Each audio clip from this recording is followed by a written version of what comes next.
Pablo escribe a una iglesia en una ciudad llamada Tesalónica, y el gentilicio de ellos es los tesalonicenses.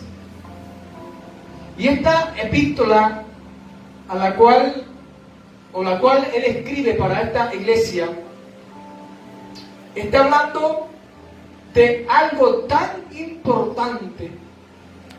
Y aquí hay un título que tiene en la Sagrada Escritura, dice: Dios juzgará a los pecadores en la venida de Cristo. Y hoy quiero hablarles un tema sobre lo que es el justo juicio de Dios. ¿Cómo es el tema? El justo juicio de Dios. Segunda de Tesalonicenses, capítulo 1, versículos 3 al 10, fue donde leímos. Y quiero hablar un poquito a manera de introducción en este tiempo, en esta hora que me da acá el tiempo para estar con ustedes y a ver hasta dónde nos da el Espíritu Santo, sobre este tema de suma importancia, porque se llama juicio y es justo, y parece que por ser juicio fuera injusto. Y antes de hablar de este tema, quiero decirte, a ti que me estás escuchando en esta hora, donde quiera que estés, y ustedes que están aquí en esta hora conmigo, la Biblia dice que es necesario que el hombre muera una sola vez, y después de esto viene el juicio. Y es el justo juicio de Dios. Cuando leemos estas palabras, el apóstol Pablo está escribiendo a estos hermanos y proclama y habla de la fe de ellos, que va creciendo, que va en aumento, que son personas llenas de amor, que son personas llenas de su misericordia. Y dice que ese amor y esa misericordia no solamente para entre ellos, sino que abunda para con los demás. Según lo dice el versículo 3. Dice el versículo 4, tanto que nosotros mismos nos gloriamos de vosotros en las iglesias de Dios por vuestra paciencia y por vuestra fe, en todas vuestras persecuciones y tribulaciones que soportáis. Pablo está diciendo, a pesar de ustedes estar pasando por situaciones difíciles, estar pasando por situaciones adversas, estar pasando por tribulaciones, y dice allí, persecuciones, las han soportado. Hay una cosa que me llama la atención, que es donde tomo el texto para este tema. Esto es demostración. O sea, esta es la manera como Dios está demostrando su justo juicio. Es como contradictorio que alguien tenga que ser paciente en medio de tribulación, que alguien tenga que tener fe en medio de la nada, porque sabe que por fe ha conocido y ha creído que las cosas que son fueron creadas de las que no son, que las cosas que se ven existen y fueron creadas de las que no se ven. ¿Cuántos dan gloria a Dios? Y esa fe tiene que permanecer intacta. Y esa fe tiene que permanecer allí con el individuo, con la persona, que a pesar de las persecuciones y a pesar de las tribulaciones están soportando y se han mantenido firmes. ¿Cuántos dan gloria al Señor? Y dice el apóstol escribiendo a los hermanos de Tesalónica, esto es demostración del justo juicio de Dios.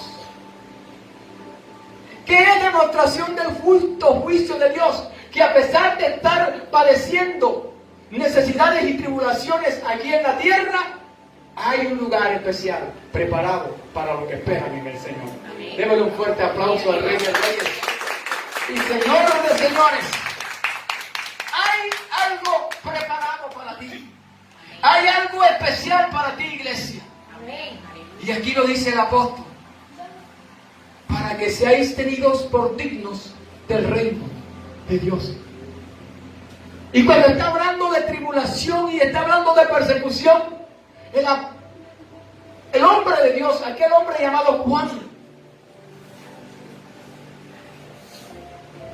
especialmente usa una expresión fuerte en cuanto a lo que es el reino de Dios, y dice, el reino de Dios sufre violencia y lo arrebatan los valientes.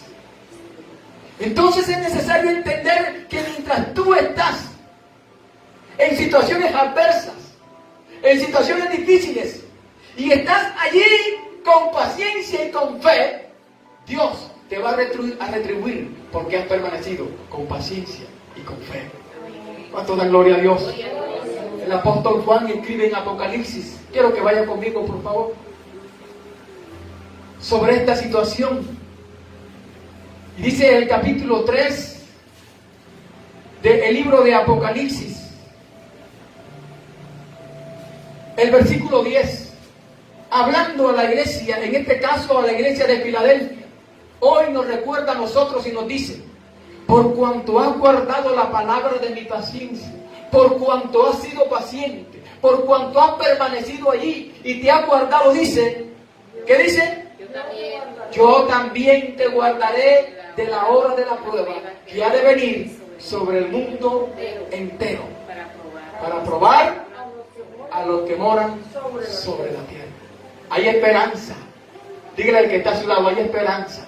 Dígaselo, dígale, hay esperanza. No te desanimes. No te desanimes. No te desesperes. Sigue soportando y sigue teniendo paciencia. Porque un gran galardón el Señor nos tiene. ¡Oh, aleluya! ¡Cuánto la gloria a Dios! Y a su nombre. Ahora, hablando del tema en sí, del justo juicio de Dios. Esta es una cuestión de revelación. Como todo lo de Dios y cosas que son allí, misterios, tienen que ser reveladas. Dios ha de revelar para entender la situación. ¿Cómo es posible que para poder tener un galardón en el cielo tengo que padecer persecución? Y tengo que mantenerme en fe y tengo que ser paciente. Pues te lo acabo de decir. El reino de los cielos sufre violencia. ¿Y quiénes lo arrebatan? Los valientes. Los valientes lo arrebatan. No estamos hablando de la justicia de Dios. Tiene que ser revelado. Porque esto de la justicia de Dios es lo que afirma la culpa de la humanidad ante Dios. El apóstol Pablo escribe a los romanos y habla de esto del juicio de Dios. ¿Y para quién es el juicio de Dios? ¿Y qué es lo que va a hacer Dios en su juicio? Y de pronto, si nos metemos de lleno en lo que es un juicio, aquí no terminamos hoy. Pero quiero hablarte de esta revelación, la revelación de la justicia de Dios. Esto de revelación es por fe. Para poder creer y entender lo que yo estoy hablando ahora y estoy predicando ahora, tiene que ser revelado, y la revelación es por fe. ¿Cuánto dan gloria a Dios? Romanos capítulo 2. Vaya conmigo, por favor. Hablemos de esto. Y ahí está el tema también. Dice, el justo juicio de Dios. Dice, capítulo 2.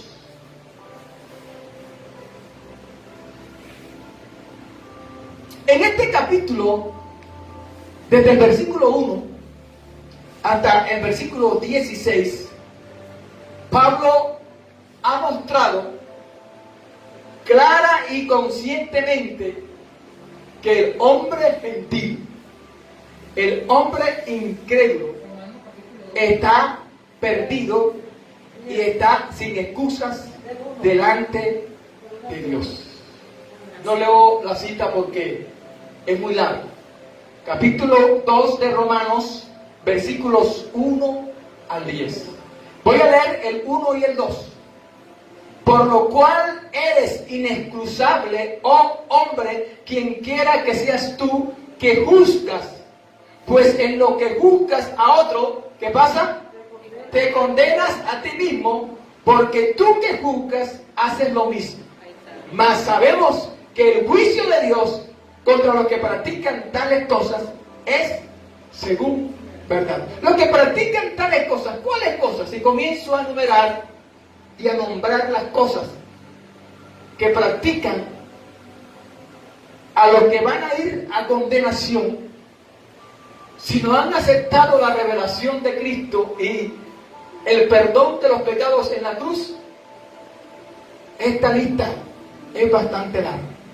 Y como usted decía, esto tiene que ser por revelación. En Romanos capítulo 1, versículos 17, gloria a Dios, versículos 18 al 32, habla de la culpabilidad del hombre. Romanos 1, 18 al 32. Allá en Romanos 2 nos está hablando del justo juicio de Dios y que quien quiera que sea el hombre no tiene excusa, porque va a presentarse un día ante el justo juicio de Dios. Ahora, en Romanos 1, verso 18 al 32, está hablando de la culpabilidad del hombre. Y Pablo escribe y dice: porque la ira de Dios se revela desde los cielos contra toda impiedad e injusticia de los hombres que detienen con injusticia la verdad. Si nos ponemos a desmenuzar este texto, este versículo, les recalco, no terminamos hoy. Por eso es que estamos a manera de introducción. Porque la ira de Dios se revela desde el cielo contra toda impiedad e injusticia. ¿Por qué se revela la ira de Dios? ¿Contra qué? Por la impiedad y por la injusticia de los hombres. Es la impiedad y la injusticia de los hombres que hace que la ira de Dios se revele. ¿Están conmigo acá? En la primera parte del capítulo 2 y el capítulo 3, el apóstol Pablo muestra que el hombre religioso está perdido y sin excusas. O sea que la religión, las tradiciones no salvan a nadie. ¿Están acá conmigo? ¿Están acá conmigo? Hay una palabra clave que se encuentra en los primeros 16 versículos del capítulo 2 de Romanos, y es la palabra juzgar o juicio. Vamos a leer allí en el capítulo 2 el versículo 3, el versículo 5, el versículo 12 y el versículo 16, para que miremos esta palabra clave: juzgar o juicio. Verso 3 del capítulo 2 de Romanos dice: ¿piensas esto, oh hombre, tú que buscas a los que tal hacen y hacen lo mismo, que tú escaparás del juicio de Dios? Ahí está la palabra clave, juicio. Verso 5 dice: pero por tu dureza y por tu corazón no arrepentido, atesoras para ti mismo, ¿qué atesoras? Ira, para el día de la ira y de la revelación del justo juicio de Dios. Verso 12 dice: porque todos los que sin ley han pecado, sin ley también perecerán. Y todos los que bajo la ley han pecado, por la ley serán juzgados. Verso 16 dice: en el día en que Dios juzgará por Jesucristo los secretos de los hombres conforme a mi evangelio. O sea que Dios lo conoce y lo sabe todo. En el versículo 1 vemos al hombre juzgando, pero al empezar el versículo 2 tenemos a Dios sentado en el trono. Mas sabemos que el justo juicio de Dios contra los que practican tales cosas es según verdad, lo cual es justo y aplicado, pues Dios es un Dios juez, justo y perfecto. Diga conmigo en esta hora: Dios, dígalo fuerte, Dios, tú eres un juez, justo y perfecto. Amén. Quiero que miremos aquí en estos versículos varios principios de justicia. Esto es importante. Estos principios de justicia nos ayudarán a entender a qué clase de Dios servimos o qué clase de Dios es nuestro juez, Dios justo y verdadero, y cómo Él ejerce y lleva adelante este juicio. Principio de juicio. El hombre moral es declarado sin excusa ante Dios, el juez justo.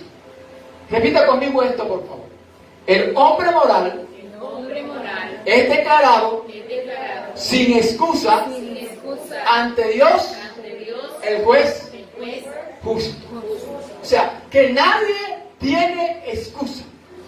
El versículo 1 del capítulo 2 dice, por lo cual eres inexcusable. O sea, no tienes excusa. Esa palabra inexcusable significa sin defensa. No tiene nada que decir. Que se le tapa la boca. Y es culpable y lo sabe. Tenga en cuenta esto, por favor. Sin defensa, no tiene nada que decir, se le tapa la boca, es culpable y lo sabe.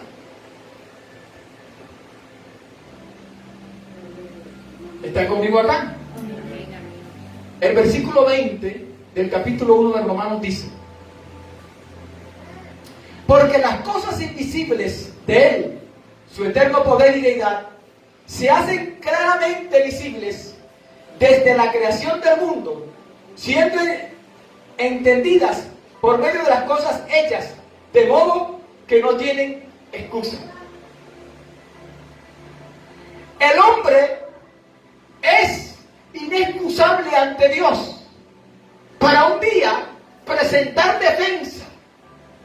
Porque de pronto el hombre puede decir un día delante de Dios, es que yo no te conocí, yo nunca vi una obra tuya, y el Señor le va a mostrar, solamente con mostrarle la creación, le va a decir, yo te decía desde un principio que yo soy el creador del universo. ¿Cuánto dan gloria a Dios? Romanos capítulo 3, versículo 19, dice, pero sabemos que todo lo que la ley dice, lo dice a los que están bajo la ley, para que toda boca se cierre y todo el mundo quede bajo el juicio de Dios. Es que la ley dice, es que la palabra dice. La ley de Dios no se contradice contra su palabra, pero Él es tan soberano y tan poderoso que toda boca ha de cerrarse delante de Él, porque nadie podrá tener excusas delante de Él. ¿Cuánto dan gloria a Dios? Y a su nombre. Y dice, el hombre inexcusable sabe que es culpable. Por eso es cuando escribe el apóstol y escribe, mas sabemos que el juicio de Dios contra los que practican tales cosas es según verdad. Versículo 3 del capítulo 2 de Romanos dice, y piensas, oh hombre, tú que juzgas a los que tal hacen y hacen lo mismo, que tú escaparás del juicio de Dios. O sea que todos vamos a comparecer delante del tribunal de Cristo. Este versículo está hablando de la persona que está juzgando a otra, condenando las acciones. Por lo tanto, está hablando la persona moral, la moralidad de la gente. Y si hablamos de la moralidad de nuestra sociedad, no soy quien, pero la moral de nuestra sociedad está por el suelo. Pero aquí da a entender el apóstol Pablo, gloria a Dios, que este hombre moral, que esta persona moral, está hablando Y se le está diciendo y se le está enseñando. El apóstol está hablando de la persona que está juzgando a otra, que la está condenando por sus acciones.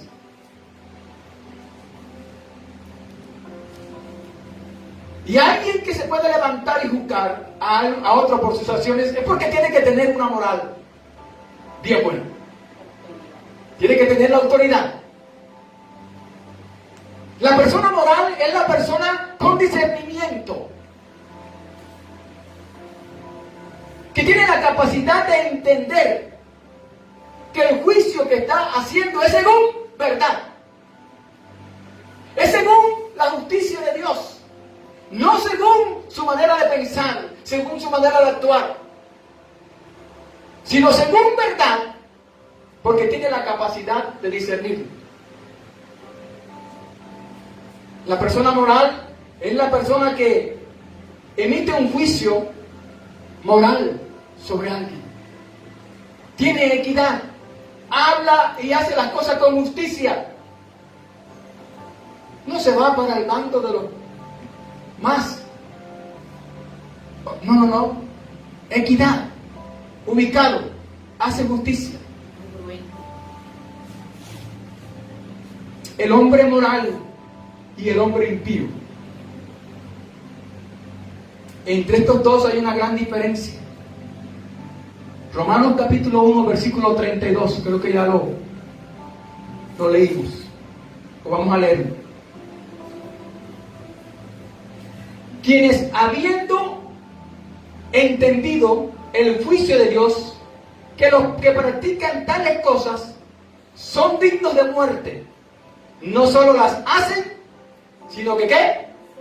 Sino que también se complacen en los que las practican. El hombre impío aprueba y aplaude la conducta pecaminosa. O sea, quiere decir que entre más, no quiero exagerar,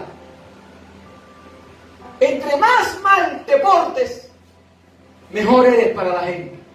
Entre más malo seas, la gente más te aplaude, la gente más te teme, la gente más te tiene miedo. Y la sociedad aplaude la conducta pecaminosa. Porque ese hombre sí es guapo, esa mujer sí le dice la verdad que sea. Ven acá conmigo. Y la sociedad aplaude eso.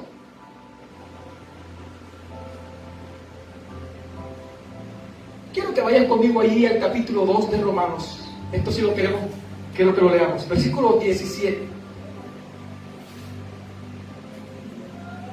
Al versículo 24. Los judíos y la ley. He aquí, tú tienes el sobrenombre de judío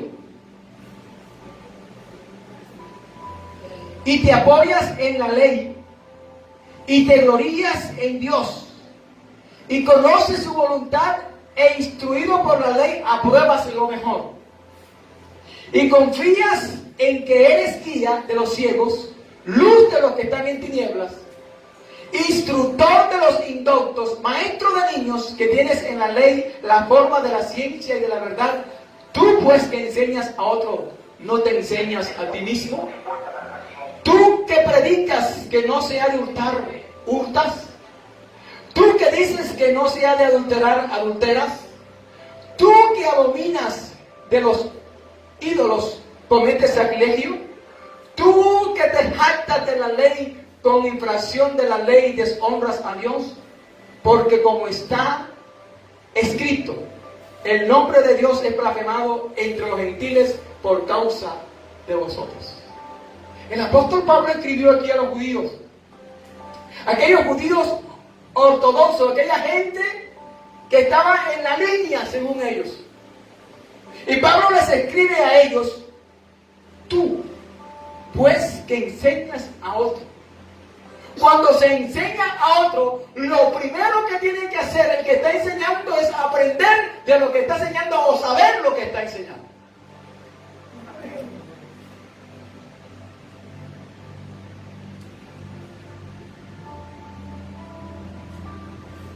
Siendo condenador de la ley, judío, practicaba la ley. Y esa ley que practicaba la enseñaba. Pero el apóstol Pablo recalca aquí: tú que predicas que no ha de hurtarse, ¿hurtas?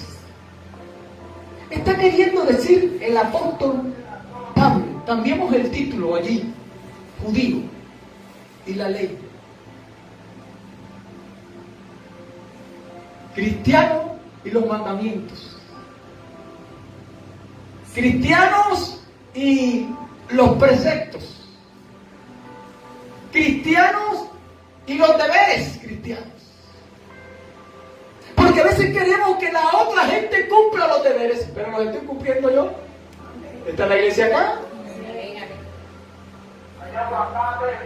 ¿Cuántas veces se predica del amor y no amamos? ¿Cuántas veces predicamos y enseñamos del dar y no damos? ¿Cuántas veces predicamos y enseñamos del respetar y no respetamos? Yo no sé si están acá. Porque esto es tan esencialmente bueno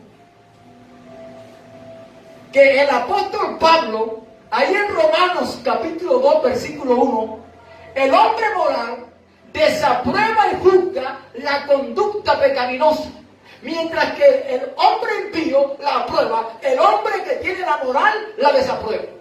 Pero para tener la moral y desaprobar la conducta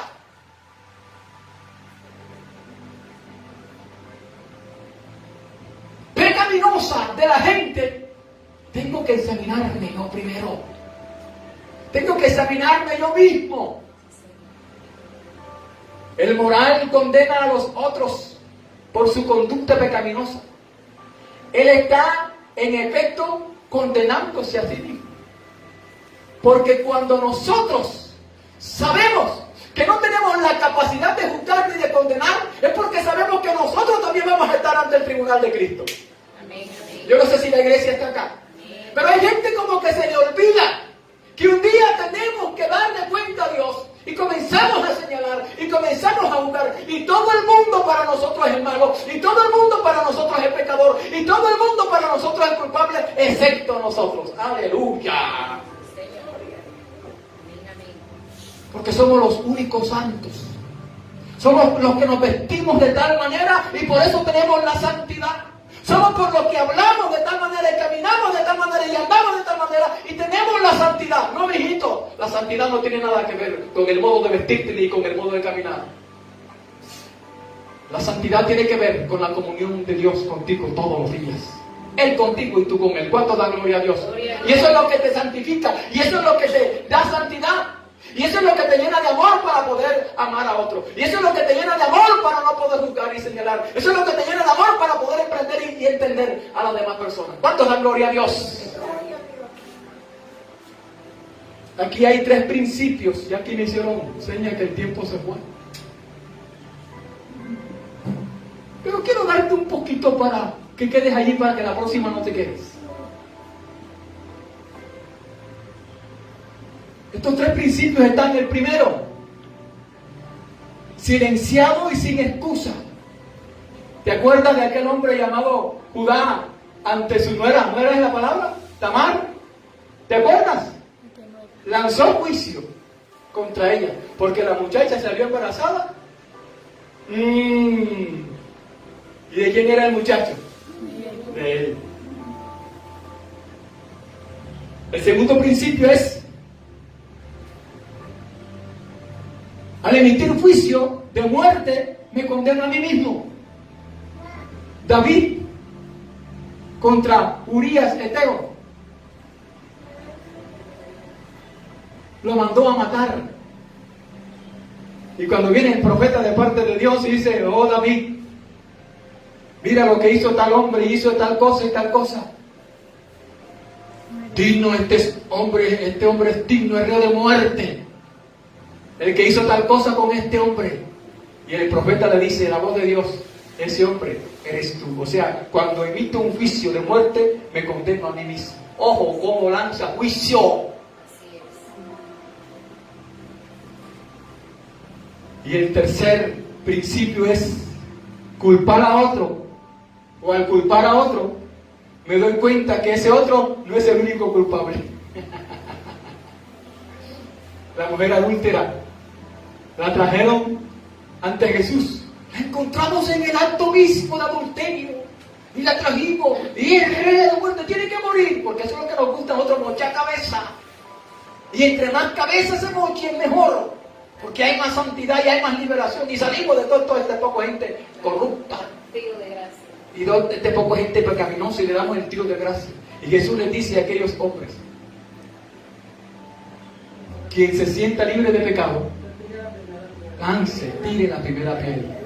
Y todos se fueron huyendo, porque ninguno era capaz de levantarse contra la mujer que estaban buscando, que estaban señalando, la cual era culpable y habían encontrado en el acto mismo de adulterio. Quien quiera que tú seas, ninguno de nosotros tiene excusas delante de Dios. Que el Dios del cielo te bendiga, que el Dios del cielo te guarde, y seguimos en esto del justo juicio de Dios. Bendiciones.